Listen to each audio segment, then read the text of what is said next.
Hello and welcome back to another video on the rest of the way and to another edition of AEW Dynamite out of 10. And yeah, lots going on in this week's episode of Dynamite, so let's get straight into it. And we started things off with MJS, Rumivica, and the occasion witness interferes by the four pillars of AEW, Jungle Boy, Sammy Guevara and Darby Allin, who called out the champion's attitude before individually citing contendership for the AEW World title. And yeah, really good start to Dynamite this was.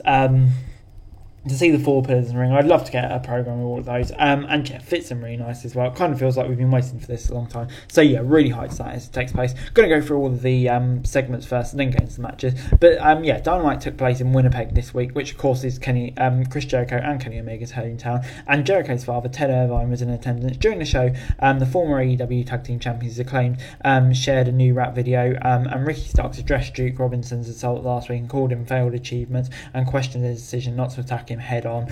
Before the Outcasts, Saraya, Tony Storm and Ruby Soho also addressed fans and their actions in the past week and the reason their factions named. They called out the women's division for being weak and claimed that they were a force to be reckoned with. And Baker and Jamie Hayter ran out to confront them, but were defeated by Riho, Skyler and Willow Nightingale, who ran to their aid. The Outcasts managed to escape, but Saraya claimed she was fined for expletive language on live television. But yeah, really good segment this. It took a while for me to get into the Outcasts, but I feel like it's more and more getting good. That whole stuff, and yeah, I think it's an additional storyline that women's division really needed. So yeah, I'm actually kind of getting into it. Ricky Starks v Juice Robinson. I don't know, it's not a feud I'm massively onto. I thought maybe Starks after defeating Jericho would go on to something bigger, maybe even challenging MJF again. But I mean, he's obviously just had that feud. But yeah, I mean, I'm going to give it time because I really like Juice Robinson, and maybe we'll get some more Bullet Club interference. I'm thinking about Jay White, but that's probably also hopeful thinking. But yeah, lots going on Dynamite this week, away from the in-ring action. The first match on the card was the Blackpool Combat Club versus Hangman Page and the Dark Order. Evil Uno didn't waste any opportunity on Dynamite and kicked Wheeler Yuta in the jaw as soon as the bell rang. The BCC member moved it with a snap suplex before Claudio was tagged in. Yuta hit Hangman, enabling Evil Uno to tag Stu Grayson. Claudio then found himself on the receiving end of a Meteora off the top rope before the Dark Order member. Soon Mox was involved in the match and hit Grayson with a backdoor suplex, followed by an unsuccessful pin. The former world champion then went face-to-face with Hangman. The BCC worked in unison as Moxley kept the officials distracted. Wheeler used to hit Page with a bell. Moxley put Grayson in the Bulldog choke, forcing him to tap out for the win. Demonstrating the BCC in their new violent attitude. But yeah, this was a really good match, and it gets a 7 out of 10 from me. Yeah, I don't know if this will be the feud ender. I kind of hope it is, because I feel like the feud's run its course. But yeah, another really brutal match. Moxley and Hangman, they're always going to do violent matches. The two teams kind of work well together as well. So yeah, on the whole, a really good match on Dynamite, 7 out of 10. It was then time for Jade Cargill's open challenge for the TBS title against the mystery Canadian athlete, and that turned out to be Nicole Matthews. No disrespect to Nicole Matthews, I was a bit like, oh, is that it? I was kind of hoping for Tyre, but we'll come on to that in a minute. And yeah, Shimmer Woman and Athletes talent, Nicole Williams obviously responded, and the bout between the women did not last long. Cargill mocked the challengers to take the first shot and hit it with the pie face. Matthews then put up a fight, but was met with a pumpkin that knocked out Jade, then who pinned her. Following the match, Renee Packer entered the ring with a champion about her future plan, and Cargill turned on her, questioning if that was all Canada had to offer. But in the meantime, former WWE star Ty Valkyrie, Frankie Monet in WWE, made her debut. The two women confronted each other while Layla Gray attempted a sneak attack on Valkyrie, but the plan went awry, leading to her getting hit by Cargill. And yeah, this was really, really good. Yeah, I'm so pleased Ty's in AEW. I think she's so great, probably one of the best women's wrestlers out. In my opinion, at least. So yeah, I'm so pleased seeing her in AEW, and I can't wait to see what she can do, really. So yeah, gets a 6 out of 10 just because the match wasn't too great. But yeah, really pleased with the ending to the segment. I think it's a bit that we all wanted, really.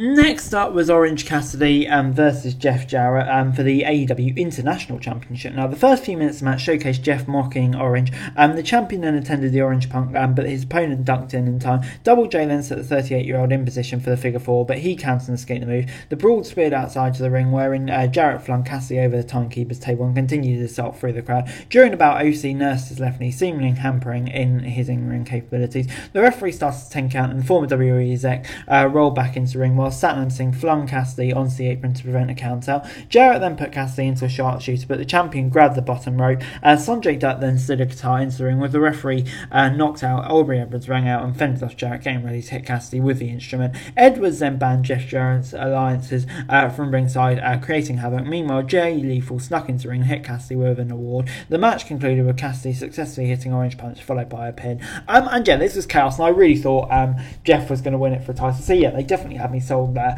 And yeah, a really good match, not from a technical wrestling standpoint or anything like that, but just the chaos involved. Had me fooled. So yeah, you can't really complain. 7 out of 10, this is good stuff. Next up was the House of Black versus the Elite versus Chris Jericho, Daniel Garcia and Sammy Guevara, the Jericho Appreciation Society, for the Trios title.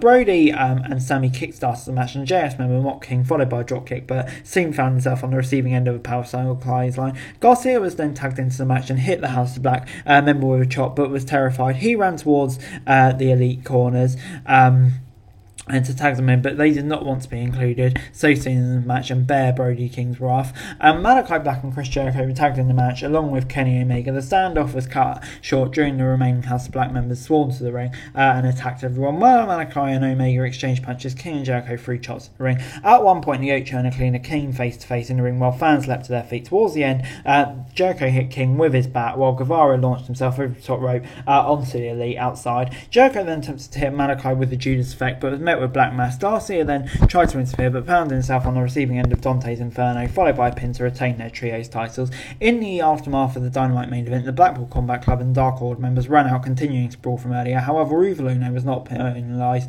and it was cited he had to be hospitalised for an injury. So yeah, hopefully he's okay. Hangman Page then seemingly reunited with the Elite amidst his ongoing feud with Moxley and the BCC. Shortly after this happened, Tony Khan announced Ty Valkyrie signing with the promotion. But yeah, a chaotic end to Dynamite, but it gets an 8 out of 10 from me. A brilliant trios match, all that stuff going on. Hangman and the Elite, so happy they finally revisited that. There was teasers on being the Elite, and yeah, so happy it's kind of finally happened. So yeah, this was great stuff. 8 out of 10 from me. Yeah, really good main event. House of Black coming across like beasts, and yeah, so excited to storyline directions after that. So great stuff. Overall, AEW Dynamite gets a 7 out of 10 from me. Yeah, I thought it was a solid edition of Dynamite this week. Some really, really good matches. The main event was incredible. Storytelling direction, Ty Valkyrie and AEW. On the whole, a really, really good show, I thought, this week from AEW. And hopefully they can continue this momentum as the weeks go on and we build up to the next pay-per-view, Double or Nothing. But yeah, this was really good. But anyway, guys, that's it for video. Thanks very much for watching. I like to scroll. Don't forget to comment down below and follow the show for daily wrestling news. And subscribe to the channel. It's greatly appreciated. Thanks very much for watching. Peace out.